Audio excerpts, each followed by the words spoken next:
हम पे आदे हैं वजीरों में गिने जाते हैं, हम पे आदे हैं वजीरों में गिने जाते हैं, चिश्तिया दर के फकीरों में गिने जाते हैं। और जब से ख्वाजा ने इनायत की नजर डाली है, जब से ख्वाजा ने इनायत की नजर डाली है, कांच के टुकड़े थे हीरों में गिने जाते हैं। तो मेरे सरकार गरीब नवाज का दरबार तो जो है वो दरबार है कि जो भी वहां पहुंचता है वो दामन अपना भर के लौटता है वापस। उसका दामन गरीब नवाज सरकार मुरादों से पुर फरमा दिया करते हैं। बारगाह गरीब नवाज में जो भी पहुंचता है, ये अलग बात है कि आजकल जरा सा मामला तब्दील है। आज जो वहां पर ये लुटेरे बैठे हुए हैं ना, वहां के जो मुजाविर हैं, ये जो लुटेरे अजीब अजीब किस्म के हुलिये इन्होंने बनाए हुए हैं, और ये जाहिल जो लोग वहां पे बैठे हैं, इन बदबख्तों ने वहां एक अल्लाह वाले का आस्ताना, और उस अल्लाह वाले का कि जिसकी अजमत, जिसकी फजीलत, जिसकी शान, तमाम फजाइल हम बाद में बयान करें तो सबसे बड़ी फजीलत ये है कि उन्होंने हिंदुस्तान के अंदर 90 लाख लोगों को इस्लाम का कलमा पढ़ाकर उन्हें मुसलमान किया। सरकार गरीब नवाज की इससे बड़ी करामत कोई और है ही नहीं। सबसे बड़ी करामत ये कि कुफ्र को मिटाया, इस्लाम का बोलबाला कर दिया।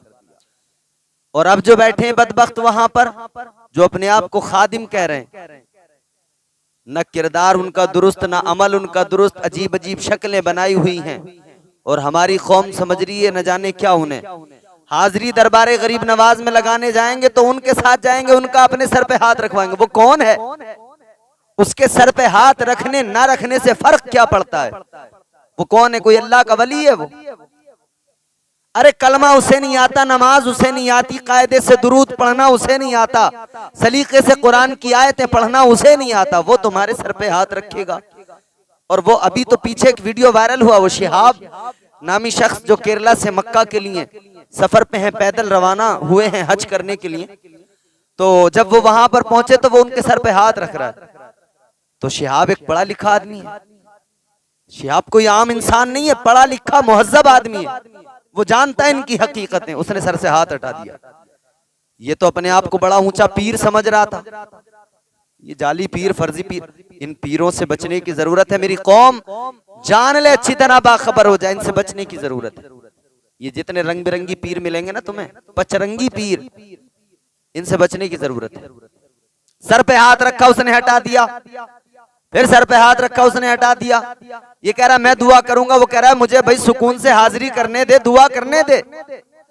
ये कह रहा नहीं मैं दुआ करूंगा, सरकार गरीब नवाज का खादिम हूं मैं इस दरबार का, मेरी दुआ कबूल। तू कौन है? सरकार गरीब नवाज के दरबार में ये नहीं देखा जाता जो वहां पे हर वक्त रहता उसकी सुनी जाएगी, नहीं, कोई यहां से पुकार ले कोई। सरकार गरीब नवाज का आस्थाना अजमेर में है, राजस्थान में, कोई यूपी वाला पुकारे गरीब नवाज तब भी सुनते हैं, कोई कर्नाटक वाला पुकारे तब भी गरीब नवाज सुनते हैं, कोई बिहार से पुकारे, बंगाल से पुकारे, उड़ीसा से पुकारे, झारखंड, जहां से पुकारे, पुकारने वाला गरीब नवाज सरकार उसकी फरियाद को सुनते हैं। वो कह रहा नहीं मेरी सुनते हैं। तू कौन है? तेरी सुनेंगे और किसी की नहीं सुनेंगे, तू कौन है? गरीब नवाज सरकार तेरी प्रॉपर्टी है, तेरे बाप ने मीरास छोड़ी है कि ये मीरास है। गरीब नवाज सरकार कोई तेरे पाबंद है, तेरे हुक्म के ताबे हैं कि तू जिसके लिए दुआ करे उसकी दुआ को कबूल करे, तू जिसके लिए इनकार कर दे उसकी दुआ कबूल ना हो। तो ये बदबख्त, ये ऐसे मलाउन वहां पर बैठे। एक्चुअली मामला क्या है, हमारी कौम जो दीन सीख रही है आजकल पचरंगी पीरों से और कव्वालों से दीन सीख रही है, ये सबसे बड़ी प्रॉब्लम है, सबसे बड़ा मसला ही है।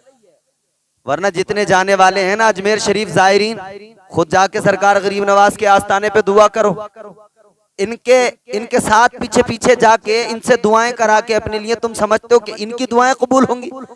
खुद जाके दरबार गरीब नवाज में झोली फैलाओ, सरकार आ गया मैं, ए गरीब नवाज सरकार परेशान हूं, मुश्किलें हैं, मुसीबतें हैं, या इस मकसद से आया हूं। गरीब नवाज सरकार सब गरीबों की फरियाद सुनते हैं, वो तो हैं ही गरीब नवाज। उनकी अताएं, उनकी नवाजिशें। अल्लाह अकबर, वो तो हैं ही गरीब नवाज, वो आले रसूल हैं, वो चमनिस्तान जहरा के फूल हैं। कोई जाए तो सही। तो शिहाब भाई पहुंचे तो शिहाब को दुआ नहीं करने दे रहा। वो बड़ी बड़ी मूछें, अजीब सी उसकी शक्ल, अजीब सा उसका चेहरा। और अब तो न जाने वो अपने आप को कौन सा बड़ा मुर्शिद और कौन सा बड़ा पता नहीं गौसे आजम के बराबर का अपने आप को कोई वली समझने लगा है। रोज नई नई बातें उसकी आ रही हैं सोशल मीडिया पर, रोज नई नई वीडियोस, कभी कुछ कभी कुछ। कायदे से दुरूद पढ़ना न जानता हो, सलाम पढ़ना उसे ना आता हो, कायदे से कुरान की सूरतें पढ़नी जिसे ना आती हो, वो बदबख्त वहां पे बैठ के क्या कर रहे हैं, लूट मार कर रहे हैं। वो बता रहा है, एक वीडियो में मैंने देखा, वीडियो में बता रहा है, कह रहा है कि जिसे भी बारगाह गरीब नवाज में आना है और दुआ करानी है, वो हमारा कमरा बोले 186 या 86 नंबर का उसने कमरा बताया कि उसमें आ जाएं, हम हाजिरी करवाएंगे, हम दुआ करेंगे। अरे भाई, इन जाली पीरों से, इन मुजाविरों से बचो खुदा के लिए, इनके हाथ अपने सरों पे न रखवाओ। ये तो बदबख्त लोग हैं, ये क्या जाने। याद रहे, गरीब नवाज सरकार की बारगाह में जाओ, कायदे से करीने से अल्लाह वाले बड़ा नवाजते हैं।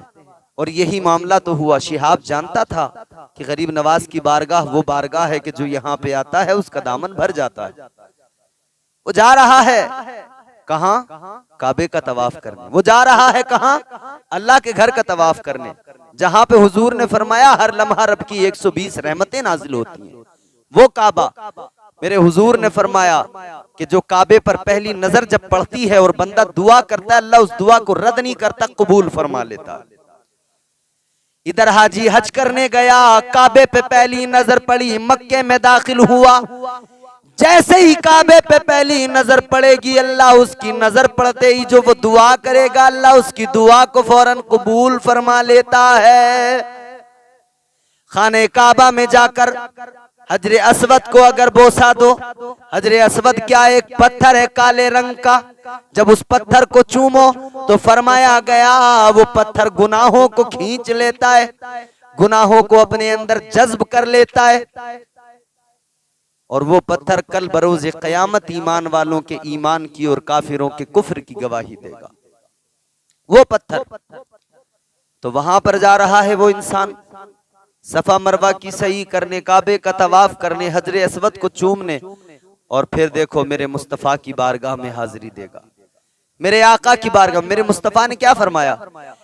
ताजदारे मदीना इमामुल अंबिया सैयदे कौनैन सल्लल्लाहु ताला अलैहि वसल्लम ने फरमाया, मंजारा कब्री वजबत लहू शफाती। मेरे आका ने फरमाया, जिसने मेरी कब्र की जियारत की उस पर मेरी शफात वाजिब हो गई। मजीद मेरे आका ने फरमाया, मदीने की अजमत को बयान करते हुए मेरे मुस्तफ़ा करीम ने फरमाया, अल मदीनतु कुल्लुहुम फिल जन्नह। मेरे आका ने फरमाया, मदीना सारा का सारा अल्लाह ने जन्नत बना दिया है, अल्लाह ने सारे मदीने को जन्नत बना दिया है। कोई एक गली, कोई एक बाजार, कोई एक खित्ते का जिक्र नहीं। अल्लाह के नबी ने फरमाया, सारा मदीना अल्लाह ने जन्नत बना दिया है। और मेरे अजीजों सुनो, मेरे आका ने मजीद फरमाया, माँ बैना बैती व मिंबरी रौज़तुम मिन रियाज़िल जन्नह। मेरे आका फरमाते, मेरे हुजरे से लेकर मेरे मिंबर तक जो जमीन का टुकड़ा है, ये दुनिया की जमीन नहीं है। आका ने फरमाया, ये जन्नत की जमीन का टुकड़ा है। तो जहां मेरे हुजूर का रोज़े मुबारक है, जहां मेरे हुजूर की कब्र अनवर है, मेरे आका ने फरमाया वो जन्नत का टुकड़ा है। वो दुनिया की जमीन ही नहीं है, वो जन्नत की जमीन का टुकड़ा है। अल्लाह अकबर, गौर कीजिए, वो दुनिया की जमीन का खित्ता नहीं, वो जन्नत की जमीन का खित्ता है। मेरे अजीजों, तो जो मदीने में जाता है मुस्तफ़ा की बारगाह, ये शरफ मदीने को क्यों मिला, ये इज्जत मदीने को क्यों मिली, ये मकाम मदीने को क्यों मिला?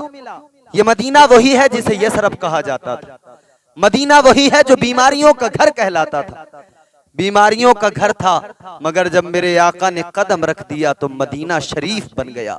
जब मेरे मुस्तफ़ा ने कदम रख दिया तो मदीने की इज्जतें दोबाला हो गईं, मदीने का मकाम बुलंद हो गया, मदीने की इज्जत बढ़ गई। तो गोया मदीने को इज्जत मिली है मेरे मुस्तफ़ा के कदमों की बरकत से मिली है। मदीने को मकाम मर्तबा मिला है मेरे मुस्तफ़ा के कदमों की बरकत से मिला है। तो गौर फरमाइए, मेरे आका का रोजा मदीने में है, मेरे आका की बारगाह में जब वो इंसान पहुंचेगा तो अल्लाह तबारक व तआला के प्यारे रसूल सल्लल्लाहु ताला अलैहि वसल्लम की कितनी अताएं, कितने करम उस पर होंगे। मगर ये बदबख्त अजमेर के मुजाविर पकड़ के कहते हैं कि बेटा यहाँ दुआ कबूल करानी है तो पहले हमसे सर पे हाथ रखवा ले, हम दुआ करेंगे तब दुआ कबूल होगी। तो हमारी कौम ऐसे मुजाविरों से दीन सीख रही है। कव्वाल नाच नाच के दीन सिखा रहे हैं इस कौम को, क्या हो गया? ऐ मेरी कौम के लोगों गौर करो, ये कव्वाल नाच नाच के जो तुम्हें दीन सिखा रहे हैं, जो ढोलक बजा के दीन सिखा रहे हैं, तुम इनसे समझते हो कि ये हमें दीन सिखाएंगे। ये ढोलक बजाने वाले, ये नाच गाना करने वाले, ये तुम्हें दीन नहीं सिखाएंगे, ये तो तबाहियों के दहाने पे खड़ा कर देंगे, ये बर्बादियों के रास्ते पे पहुंचा देंगे। याद रखना, अगर दुनिया और आखिरत में कामयाबी चाहते हो, अगर जीने का मयार चाहिए तो मुस्तफ़ा की बारगाह में आओ। मुस्तफ़ा की बारगाह में सलीका करीना मिलेगा, और मुस्तफ़ा की बारगाह में सलीका करीना अगर तुम्हें हासिल करना है तो उलमा के पास आओ। ये तुम्हें बाअदब बनाएंगे, ये तुम्हें मुस्तफ़ा के फरामीन सुनाएंगे, ये तुम्हें मुस्तफ़ा का अदब बताएंगे, और ये तुम्हें मुस्तफ़ा के अहकामात, मुस्तफ़ा के जो हुक्म है, मुस्तफ़ा सल्लल्लाहु ताला अलैहि वसल्लम के जो फरामीन है, वो ये उलमा बताएंगे। इनकी बारगाह में बैठो, इनके पास आओ, इनकी सोबत इख्तियार करो। इन जाहिल पीरों के पास न जाओ, इन पचरंगी बाबाओं के पास न जाओ जो कदम कदम पे तुमसे बस तुम्हारी जेब लूटने के चक्कर में रहते हैं, जेब काटने के चक्कर में रहते हैं। इन फर्जी बाबाओं के पास न जाओ, जाना है तो उलमा की सोबत इख्तियार करो, अच्छे आलिमों के पास जाकर बैठा करो, ताकि अच्छे आलिमों की सोबत तुम्हें नबी का अदब भी सिखाए और तुम्हें सजदों की हलावत और सजदों की लज्जत से भी आशना कराए। ये तो खुद नमाज नहीं पढ़ते, खुद रोजा नहीं रखते, खुद इबादत गुजार नहीं, इनकी जिंदगी अमल से बिल्कुल खाली है। तो दरबारे गरीब नवाज, अल्लाहु अकबर, क्या शान है दरबारे गरीब नवाज की। मेरे गरीब नवाज का आस्थाना चमक रहा है, और दुनिया भर से मजबूर परेशान लोग या ख्वाजा गरीब नवाज के तमाम आशिक दुनिया भर में हैं, जो आते हैं और मुरादें पाते हैं, खाली झोली लेकर आते हैं, दामन भर के वापस जाते हैं। मेरे सरकार गरीब नवाज अताए रसूल हिंदल वली हजरत सरकार ख्वाजा मोइनुद्दीन चिश्ती संजरी रहमतुल्लाह अलैह जब हिंदुस्तान में तशरीफ लाए, इतना आसान नहीं था ये सफर, बड़ी दुश्वार राहें थी, चलते चलते पैरों में छाले पड़ गए। मेरे सरकार गरीब नवाज का सफर इतना आसान नहीं था, खाने को कुछ नहीं था, ज़्यादा राह कुछ नहीं, रास्ते में खाने का इंतजाम, ये बड़ा अजीब मामला था। अल्लाहु अकबर कबीरा, जब खाने को कुछ नहीं था तो रास्ते में किस तरह से सफर किया होगा। पैरों में चलते चलते छाले पड़ गए। हिंदुस्तान में आए तो कोई मालो ज़र आपके पास नहीं था, कोई दौलत आपके पास नहीं थी, मगर गरीब नवाज किस लिए आए थे? दीन के फरोग के लिए आए थे। सरकार गरीब नवाज किस लिए आए? इस्लाम फैलाने के लिए आए। ऐ मेरे अजीजों, याद रखना, इस्लाम फैलाने के लिए मुसीबतें बर्दाश्त की, इस्लाम को फैलाने के लिए तकलीफों का सामना किया, मगर सरकार गरीब नवाज ने हिंदुस्तान में आकर, वो बादशाह जो उस वक्त का राजा था पृथ्वीराज चौहान, वो चाहता था कि गरीब नवाज को निकाल दूं, वो चाहता था कि ख्वाजा गरीब नवाज को भगा दूं, मगर उसकी सारी ताकत, उसके सारे सिपाही, उसकी सारी तलवारें, सारे हथियार रखे रह गए। इस्लाम गरीब नवाज सरकार ने पूरे मुल्क में फैला दिया।